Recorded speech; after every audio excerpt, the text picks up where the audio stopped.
ஐயா அவசரமா பச்சை புறா வேணும்னு கேட்டீங்களா? 3 தாங்க கிடைக்கும். அதை விடு நாகசாமி. இப்ப எனக்கு திடீர்னு குட்டி மேல ஆசை வந்துருச்சு.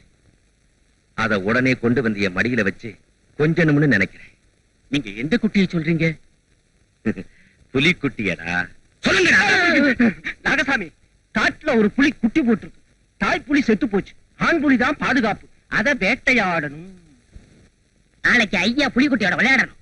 ஆண் புலிய பாடம் பண்ணி செவத்துல மாட்டணும். நீங்க என்னங்க, ஐயாவே பெரிய வேட்டைக்காரராச்சே. நான் வெறும் புறா வேட்டைக்காரன் தானே. உண்மைதான் நாகசாமி. ஆப்பிள் வெட்டுறப்போ காயம் பட்டுடுச்சு. இந்த விரல மடக்கி சுட முடியல.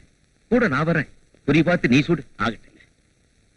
நான் நினைச்சபடியெல்லாம் நடந்துட்டா உன் பொண்ண நான் பாத்துக்கிறேன். என்ன சொல்றீங்க? அவ கல்யாணத்தை நடத்தி வைக்கிறேன்னு சொல்றேன். நல்லதுக்கும் கெட்டதுக்கும் எனக்கு நீங்க தானே. அந்த நம்பிக்கை இருந்தா சரி. நீ போய் வேட்டைக்கு வேண்டிய ஏற்பாடுலாம் செய். சரிங்க.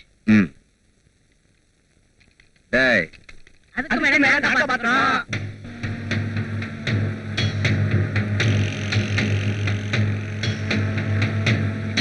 நிறுத்துங்க. புலி இங்க எங்கேயோ தான் நடமாடிக்கிட்டு இருக்கு. அப்படியா? இந்த துப்பாக்கி இறங்கி போய் தேடிப்பா. கண்ணுல பட்டா சுட்டுரு.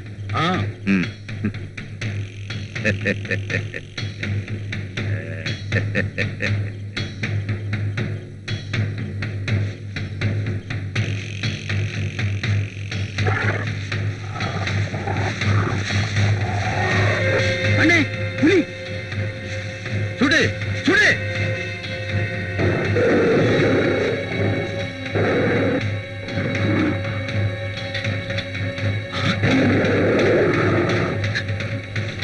அண்ணே, குண்டு வெடிக்கல. இருந்தா தானடா வெடிக்கும்.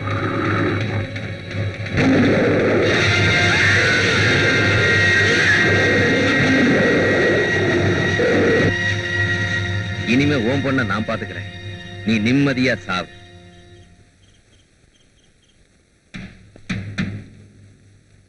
சுந்தரி,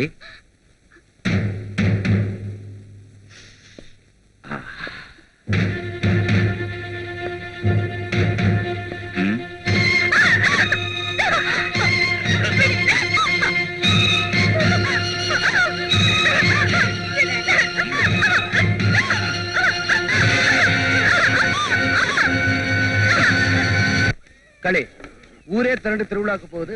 நீங்க மட்டும் இங்க இருந்தா என்ன அர்த்தம்? பாப்பா, மனசுக்கு நிம்மதி இருக்கிறவங்களுக்கு தான் தேரும் திருவிழாவும். அதான் எனக்கு இல்லையே.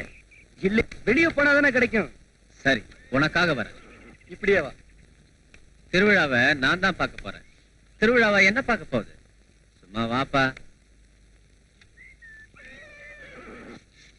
செண்பகம், தயாரா வந்துட்டேங்க.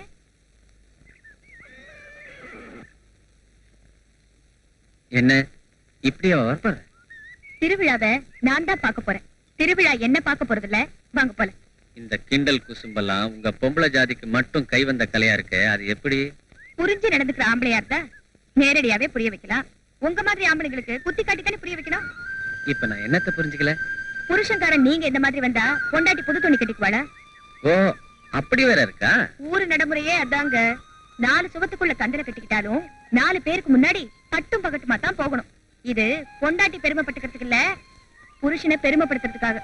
புரியுதுமா. இப்ப நான் என்ன செய்யணுங்கிற? பெட்டியில புது துணி இருக்கு, போய் போட்டு வாங்க. நீ எப்படி வர போற? பொண்டாட்டி எப்படி வச்சிருக்காரு பாத்தியான்னு ஊர்ல உள்ள பொம்பளைங்க மூக்கு மேல விரல வைக்கிற மாதிரி வர போறேன்.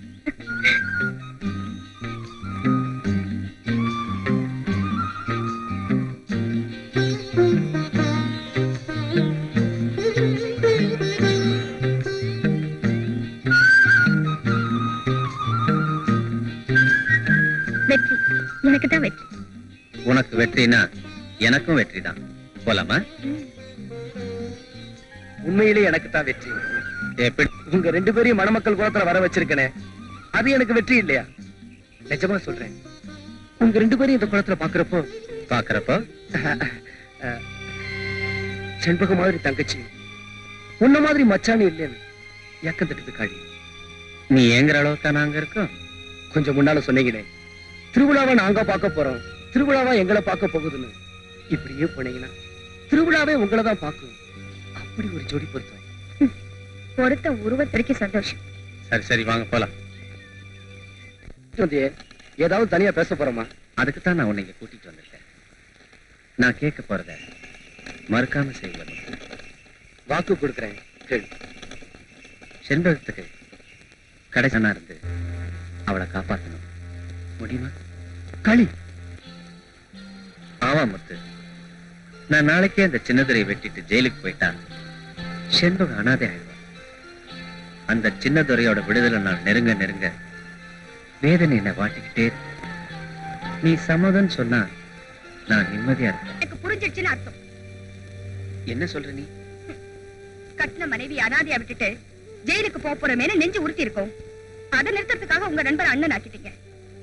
இப்ப சொல்றேங்க, அவர் என்ன தங்கச்சின்னு கூப்பிடலே தவிர என்னைக்குமே நான் அவர் அண்ணனா தான் நினைச்சுக்கிட்டு இருக்கேன். ஆனா ஆனா என்ன ஆனா? ஒரு பொண்ணுக்கு அப்பா அம்மா அண்ணன் தம்பின்னு 1000 சொந்தங்களை கொண்டு வந்து நிறுத்தினாலும் அவ பெத்த குழந்தைக்கு ஈடாகாதுங்க. கேள்விப்பட்டதுல கழுத்து புருஷன் சோறு போடாட்டாலும் வயிற்று புருஷன் கஞ்சி ஊத்துவான்னு. அப்படி ஒண்ணு என் வயிற்றுல உண்டாயிருந்தா கூட அதை பார்த்து நான் சந்தோஷப்பட்டிருப்பேங்க. என் புள்ள கொலகார மகன் ஒரு பட்டத்தை சுமந்துக்க நான் விரும்பல.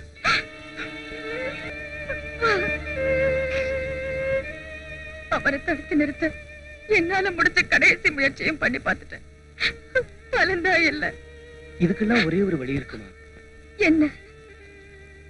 நான் யாருங்கிறத காளிகிட்ட சொல்லி அவன் கையால நான் செத்துட்டா இந்த பிரச்சனைக்கெல்லாம் ஒரு முடிவு ஏற்படும்.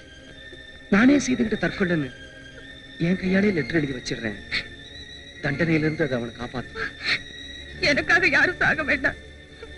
நானே ஒரு முடிவுக்கு வந்துட்டேன். அவருக்கு ஏதாவது ஒண்ணு ஆயிடுச்சுன்னா அந்த நிமிஷமே நான் சாகிறதுன்னு தீர்மானிச்சிட்டேன்.